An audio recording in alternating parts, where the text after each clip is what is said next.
না মানে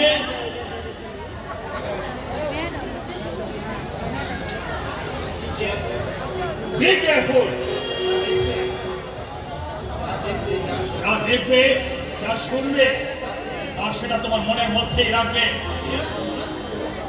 আর শোনো, সাবধান করে দিচ্ছি বিপদ,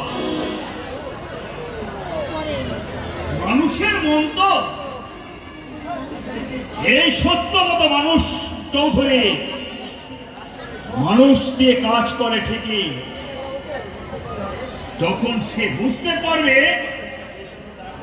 এই পাখিটা বেশ গান গাইছে, তখন তাকে দুনিয়া থেকে ঠিক আউট আউট আউট।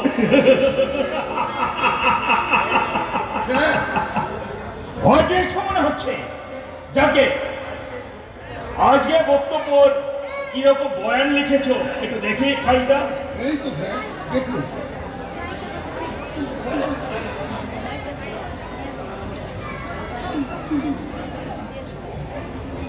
না এটা সেখানে যে পলাশ যে বয়ানের মধ্যে মানে চার্জ কোথায়? জ্বালাময় ভাষণ না হলে মানুষের মন জয় করবো কি করে? এই দেখো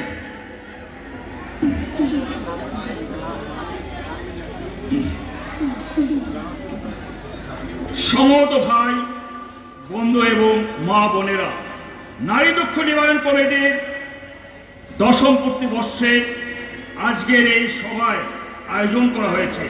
আপনারা নিশ্চয়ই জানেন আমি এই সংস্থার চেয়ারম্যান।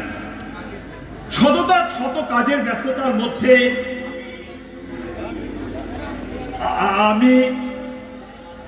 আমি এই সুমহান প্রতিষ্ঠায় জড়িয়ে আছি।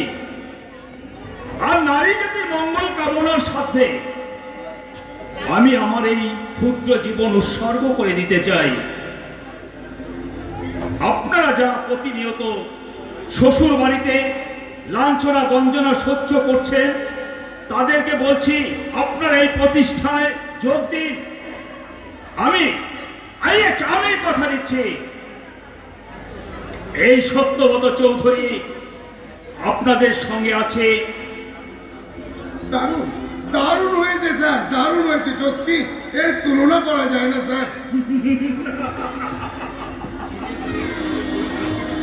জীবের প্রেম করেছে এই জন, সেই জন সেবিছে ঈশ্বর। এই রামকৃষ্ণের এই বাণী।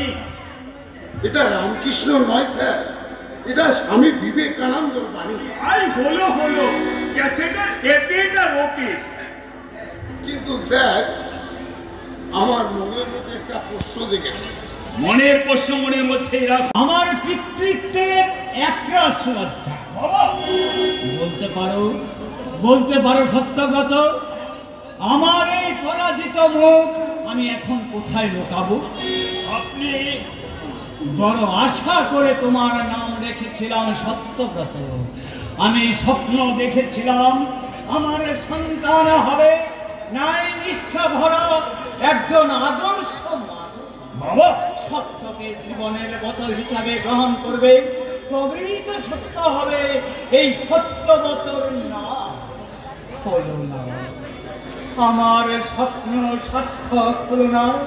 সেদিনের সেই সত্যব্রত আর আজকের সত্যব্রতর মধ্যে আকাশ পাতাল তফাৎ। বাবা আমি হাজার খুঁজেও আমি আমার সেই ছোট সত্যব্রতকে আর খুঁজে পাচ্ছি না। আমি কিছুই যে বুঝতে পারছি না বাবা। পারবে না, বুঝতে তুমি পারবে না, কারণ বোঝার মতো মুখ শক্তি তোমার নেই বাবা। মুখের কুয়াশায় আর তুমি দিগ্ভ্রান্ত। তাই একটা অন্যায়কে ঢাকতে অজস্র অন্যায়কে তুমি আঁকড়ে ধরেছ।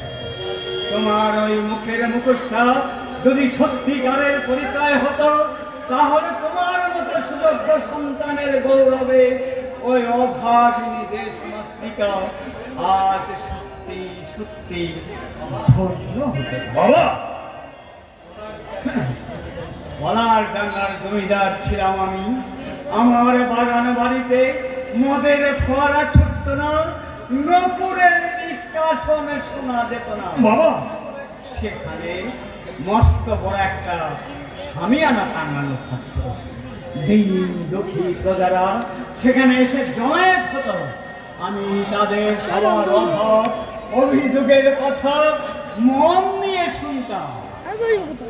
লটাট ঘোষণা করে দিন দরিদ্র শ্রমিকদের মুখের অন্ন কেড়ে নিয়ে বাবা, তোমার কারখানায় কত অসহায় শ্রমিক অনাহারে মারা গেছে তার খবর তুমি রাখো না বাবা। আপনি, তোমার মনে আছে কিনা আমি জানি না, কিন্তু এখনো আমার কানে কষ্ট বাজে তোমার সেই দিনের কথা। একদিন তুমি ওই পাঠশালা থেকে ছুটে এসে আমার গলা জড়ি ধরে বলেছিলে, বাবা আমি বড় হয়ে ক্ষুদিরাম হব। বাবা, আমি তখন তোমাকে আমার এই বুকে জড়িয়ে ধরে বলেছিলাম, হ্যাঁ বাবা তুমি তাই হবে। দেশে মায়ের চেয়ে বড় আর কিছুই নেই। কিন্তু সেই তুমি ক্ষুদিরাম হলে না, হলে স্বার্থপর মিথ্যাবাদী। তোমার মনে আছে কিনা আমি জানি না, এটাও জেনে রাখো, সংখ্যায় কম হলেও দেশ সেবক মহল্লারও আছে। তোমার চাতুরি দিয়ে তুমি বেশি দিন তাদের দমিয়ে রাখতে পারবে না।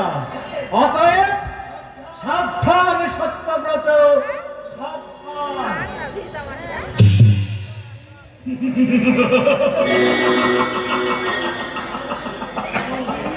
বাবাটা যেন কেমন হয়ে গেছে, বুড়ো হয়েছে তো, এটাই একটু ভিন্নতি ধরেছে। মোহনলাল, মোহনলাল, এই বয়সে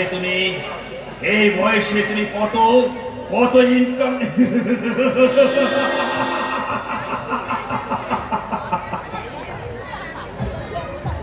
তো মেয়ে মানুষ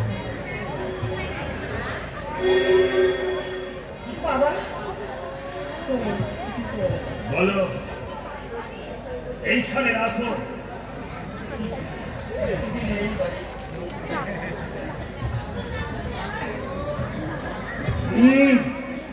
এতদিনে দেখছি এই বাড়ির নিয়ম কানুনটা শিখেছো দেখছি। বাবা, হ্যাঁ, আমি তোমার শ্বশুর, পিতৃতুল্য গুরুজন। প্রতিদিন তুমি নিজের হাতে এইভাবে পরিষ্কার করে জুতোটা এইভাবে মাথায় করে এখানে রাখবে, এখানেই রাখবে। ঠিক আছে বাবা, এসব কাজ আর আপনাকে বলতে হবে না বাবা। বলো না, বলো না, জোর দিয়ে তুমি ও কথা বলো না বৌমা। কোনোদিন তুমি হাজারও করবে। বাবা, আমি আপনার মেয়ের মতো, আপনি আমরা যদি ভুল করে থাকি আপনি আমাকে এমনি করে শিখিয়ে পড়িয়ে মানুষ করে নেবেন বাবা। আমি যেমন কত ভাগিনি, তাই তো আপনাদের স্নেহ ভালোবাসা, এতটুকু আমি স্নেহ ভালোবাসার জন্য এতটুকু কাঙাল বাবা। বাবা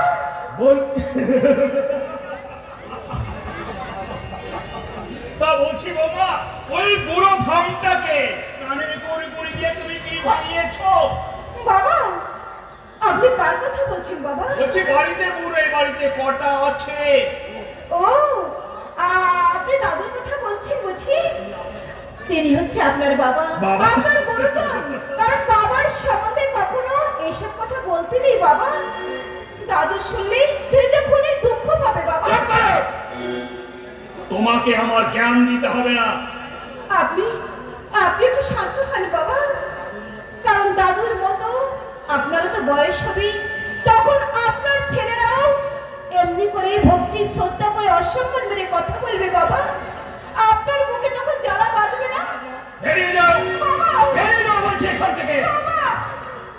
একটা চোর বংশের মেয়ে, সে কিনে আমাকে উপদেশ দিতে। আমি কুশল দে, আরে এদিকে এসো বাবা, এদিকে এসো, এসো। এটা বৌমা, আরে তোমার দাদা এসেছে, দাদা, তার জল খাবার ব্যবস্থা করো। কেমন আছেন চৌধুরী মশাই? ভালো আছি। ভালো আছি, খুব ভালো আছি বাবা। আচ্ছা কুশল, তুমি এতদিন পরে বোনের বাড়িতে আসতে আছে? জানো বাবা, এই তোমার দাদা এসেছে, আরে একেবারে চা জল খাওয়ার ব্যবস্থা করো নাকি? না না, তার নয় কেউ শান্তি আমার একমাত্র বউ, ওকে একবার দেখার জন্য মনটা আমার সব সময় কাঁদে।